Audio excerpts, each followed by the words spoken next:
आज की कहानियाँ दो रहस्यमय कहानियाँ हैं। बात 2008 की है। पिताजी के गुजरने के बाद किशोरावस्था में ही परिवार, पढ़ाई और व्यवसाय की जिम्मेदारी आ गई। हमारा व्यवसाय बिजली के अधीन था। उस समय हमारे यहाँ बहन जी की सरकार थी। गाँव में एक हफ्ते दिन में और एक हफ्ते रात में बिजली आती थी। रात का हफ्ता चल रहा था। बिजली 10 से 6 बजे तक आती थी।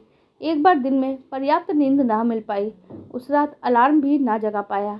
अचानक आँख खुली तो देखा रात के 11:54 का समय हो रहा था। घर से व्यवसाय स्थल की दूरी लगभग 250 मीटर होगी। मन से ख्याल आया, इस समय जाना उचित नहीं होगा, क्योंकि बुजुर्गों से सुना था मध्य रात्रि भूत प्रेत घूमते रहते हैं।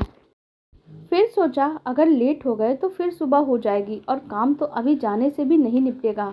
हनुमान जी का नाम लेकर चल दिए। ताले खोलने के बाद अंदर से जैसे ही शटर नीचे करके ताले बंद किए, बाहर से किसी के द्वारा झाड़ू लगाने की आवाज़ आई। 1-2 सेकंड ध्यान से सुना तो लगा वाकई में कोई बाहर है और झाड़ू लगा रहा है। टाइम देखा तो रात के 12 बज रहे थे। अब मेरे दोनों पैरों में कंपन चालू हो गई। गुलाबी मौसम में पूरा शरीर पसीने से तरबतर हो गया। अब मेरी सोचने और समझने की क्षमता खत्म हो गई। कुछ ना कुछ समय के अंतराल पे झाड़ू लगना जारी था। बुजुर्गों से सुना था अक्सर मध्य रात्रि में भूत प्रेत झाड़ू वगैरह लगाया करते हैं। अब मुझे अपने आप पर गुस्सा आ रहा था। क्यों रात के 12 बजे मुझे निकलना पड़ा? अब ये रोज मुझे परेशान करेगा। मन ही मन में हनुमान चालीसा पढ़े जा रहा था, लेकिन झाड़ू लगना बंद नहीं हुई। फिर सोचा रोज किसी को लेके आ जाते हैं, पर रोज रोज किसे लाएंगे? और रोज तो ये चीज़ हो नहीं सकती, काम बंद नहीं किया जा सकता। हिम्मत करके कीपैड मोबाइल का टॉर्च ऑन करके एक हाथ से आत्मरक्षा के लिए डंडा पकड़ के दूसरे दरवाजे से बाहर निकले तो देखा मुझसे सटीक किराने की दुकान के शटर के नीचे गुड़ से सनी पन्नी दबी थी, जिसे स्वान महाराज चाट रहे थे, और उसी की आवाज़ से मुझे झाड़ू लगाने की आवाज़ सुनाई दे रही थी। आज की दूसरी रहस्यमय कहानी बात 2004 की है। इंटरमीडिएट का रिजल्ट आया था और मैं प्रथम श्रेणी में उत्तीर्ण हुआ था। हमारे परिवार में पढ़ाई लिखाई के साथ साथ शारीरिक स्वास्थ्य पे भी ध्यान दिया जाता है। इसलिए बाबूजी ने इंटर पास करने के बाद भी मुझे गोरखपुर स्थित टाउन हॉल अखाड़े में भेजना शुरू किया। क्योंकि बाबूजी अपने साथ अच्छे पहलवान थे, तत्पश्चात पुलिस विभाग में आने के बाद उनकी तैनाती गोरखपुर में हो गई थी और वो उस समय गोरखपुर के ही एक थाने में एसओ के पद पे थे और गाहे बिगाहे अखाड़े पर आकर मुझे भी देख जाते थे और डांटते भी थे कि अभी तुम में ताकत की कमी है और रियाज बढ़ाओ। मैं भी कुछ समय के लिए पढ़ाई लिखाई छोड़कर रियाज पे ही ध्यान देने लगा था और 3-4 महीने में भी मैं उस स्थिति में था कि अकेले ही 2-3 लोगों का मुकाबला कर सकता था और मुझे अपने आगे कोई दिखाई नहीं देता था। उस दिन बरसात का मौसम था और पूरे उत्तर प्रदेश में सबसे अधिक बारिश भी गोरखपुर में ही होती है। मेरे मामा जी आए हुए थे, जो कि तेजपुर में एमईएस में ठेकेदार थे और उनको असम जाना था। उनका रिजर्वेशन अवध आसाम एक्सप्रेस में था, जो कि अपने लेट होने के लिए मशहूर थी। तो देर रात में उनको स्टेशन छोड़ने गया। मेरे घर पे लौटने के 2 रास्ते थे, एक बीच शहर से होकर NH-28 होते हुए और दूसरा एकांत रास्ता जो कि आरपीएफ ट्रेनिंग सेंटर से होकर जाता था और लगभग 3 किलोमीटर बाद सीधा गोरखपुर कैंट पर निकलता था। वहां से मेरा घर बहुत ही पास था, लेकिन यह रास्ता 2 किलोमीटर तक पूरी तरह से सुनसान रास्ता। एक तरफ आरपीएफ ट्रेनिंग सेंटर और दूसरी तरफ ट्रेन की पटरियां थी।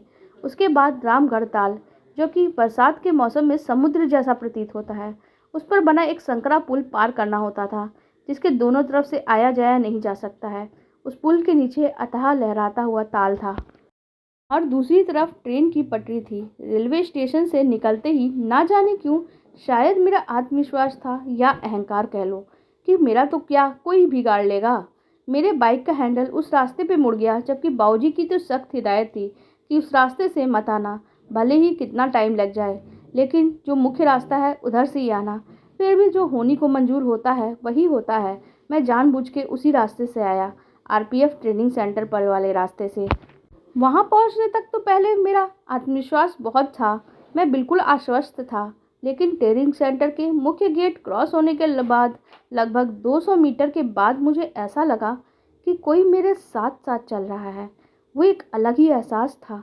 मैंने अपनी स्पीड बढ़ा दी, लेकिन फिर भी ऐसा लग रहा था जैसे कोई साथ में ही चल रहा है या दौड़ रहा है। कुछ देर के बाद संकरा सा पुल आ गया जिसकी चर्चा मैंने ऊपर की थी। मैं ज्यों ही पुल के नज़दीक पहुंचा तो मुझे लगा कोई मुझे ओवरटेक करके आगे निकल गया है। ज्यों ही मैंने पुल पर बाइक चढ़ाई तो सामने देखा कि बीच पुल पर एक व्यक्ति सदृश खड़ा है और मुझे देख रहा है। हमारे और उसके बीच की दूरी 20-25 मीटर ही रही होगी।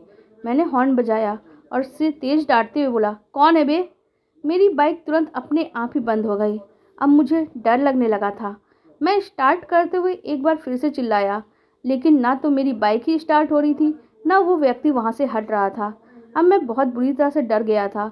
मैंने चिल्लाकर हनुमान चालीसा पढ़ना शुरू कर दिया और अपने पैरों के सहारे बाइक को आगे बढ़ाना शुरू किया।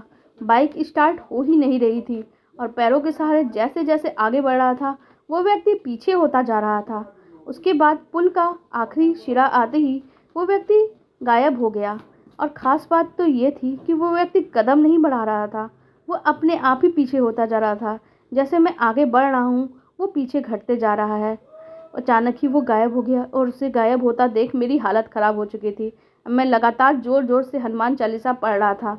अब की बार किक मारते ही बाइक स्टार्ट हो गई और खैर खाली रास्ता था तो मैंने फुल स्पीड में बाइक दौड़ाई और अगले 10 मिनट में मैं अपने घर पे था। घर पहुंचते ही मैं पूरी तरह से डर के मारे काँप रहा था और मुझे जोरों का बुखार आ गया। लगभग 4-5 दिनों तक मुझे बुखार रह गया, उसके बाद ही मुझे आराम हुआ। अब मेरी पूरी पहलवानी निकल चुकी थी। हालांकि बाबूजी उस बात को मान नहीं रहे थे और कहे कि तुमको वहम हुआ होगा, कोई शंका हो गई होगी, इसीलिए तुमको ऐसा कुछ दिखा। लेकिन जब उन्हीं के थाने में एक सिपाही ने भी उसी जगह के घटना के बारे में ऐसी ही बात बताई कि सिपाही के साथ भी सेम ही सब कुछ हुआ था, तब उन्हें थोड़ा बहुत विश्वास हुआ। लोगों का कहना है क्योंकि वो इलाका सुनसान है और उधर आत्महत्या करने वाले भी लोग आते हैं और कई लोगों को मार के भी फेंक दिया जाता है और अक्सर ही ऐसी घटनाएं सुनने में आ जाती हैं। मैं आज के दिन भी उसी रास्ते से जाने से कतरा जाता हूँ। रात में तो बिल्कुल भी नहीं, संभव ही नहीं कि मैं उस रास्ते का प्रयोग करूँ। लेकिन आज भी उस घटना को सोचकर मेरे शरीर से रोंगटे खड़े हो जाते हैं, शरीर में सिरन दौड़ जाती है। आप लोगों को दोनों रहस्यमय कहानियाँ कैसी लगी कमेंट सेक्शन में ज़रूर बताइएगा। साथ ही वीडियो को लाइक कर दीजिएगा और हमारे चैनल को भी सब्सक्राइब कर लीजिएगा। धन्यवाद।